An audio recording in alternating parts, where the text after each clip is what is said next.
મિત્રો, જય આદિવાસી, જય જોહાર, જય બિરસા મુંડા। આજે ફક્ત આદિવાસી સમાજના સાંસદ તરીકે નહીં, પણ આદિવાસી સમાજના દીકરા તરીકે હું તમને બાંયધરી આપું છું કે અમારી કેન્દ્ર અને રાજ્ય સરકાર પાર તાપી નર્મદા રિવરલિંક પ્રોજેક્ટ કરવાની નથી।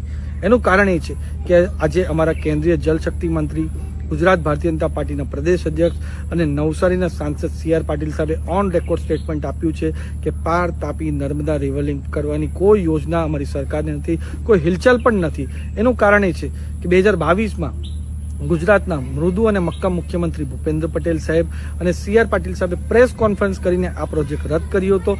એના પછી કોઈ પણ જાતની હિલચાલ આ વસ્તુમાં નથી। પણ 2022માં ગુજરાતના વિધાનસભા ઇલેક્શન થયા, એમાં કોંગ્રેસની ભૂંડી હાર થઈ અને ભારતીય જનતા પાર્ટીનો પ્રચંડ વિજય થયો। એમાં ગુજરાતમાં ભારતીય જનતા પાર્ટી 156 સીટ જીતી, પણ ખાસ કરીને ઉમરગામથી અંબાજી લગીની જે આદિવાસી પટ્ટી છે એમાં 27માંથી 23 ભારતીય જનતા પાર્ટીના ધારાસભ્ય આવ્યા અને લોકસભા ઇલેક્શનમાં પણ 4માંથી 4 લોકસભા સીટ ભારતીય જનતા પાર્ટી જીતીને 5મી સીટ ભરૂચમાં પણ મનસુખભાઈ વસાવાએ, ચૈતરભાઈ વસાવાને કારમી હાર ત્યાં પણ આપી હતી। અને એના પછી સ્થાનિક સ્વરાજ્યની જેટલી ચૂંટણી થઈ એમાં પણ કોંગ્રેસની ભૂંડી હાર થઈને ભારતીય જનતા પાર્ટીનો પ્રચંડ વિજય થયો। એમાં નાસીપાસ થઈને આ કોંગ્રેસે પૂરું આયોજન કર્યું છે અમારા આદિવાસી સમાજને ગેરમાર્ગે દોરીને વોટ કરવાના।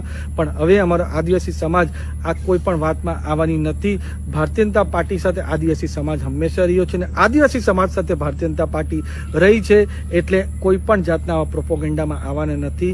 અમારો સરકાર, ચાહે કેન્દ્ર સરકાર હોય કે રાજ્ય સરકાર હોય, આ કોઈ પણ જાતના આવા કોઈ પણ પ્રોજેક્ટ જ્યાં આદિવાસીઓનું અહિત થાય એવા કામ અમે કરવાના નથી। અમારી સરકાર તો આદિવાસી સમાજનો સારામાં સારો વિકાસ થાય એના માટે કટિબદ્ધ છે।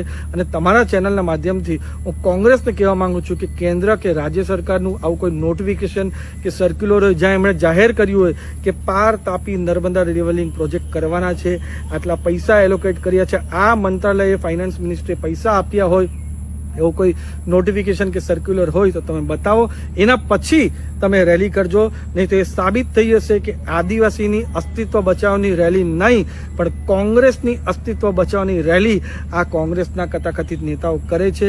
પણ હવે આદિવાસી સમાજ કોઈ પણ તમારી વાતમાં આવવાના નથી। આદિવાસી સમાજના લોકોને હું પાછા કહેવા માંગુ છું કે આદિવાસી સમાજનું કોઈ પણ અહિત અમે થવા દેવાના નથી।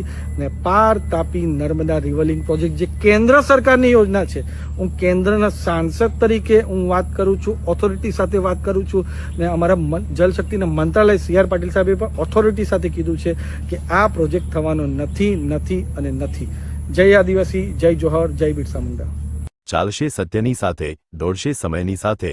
વિડિયો જોવા માટે ત્રિલોક ન્યૂઝ ચેનલનો ફોલો કરો।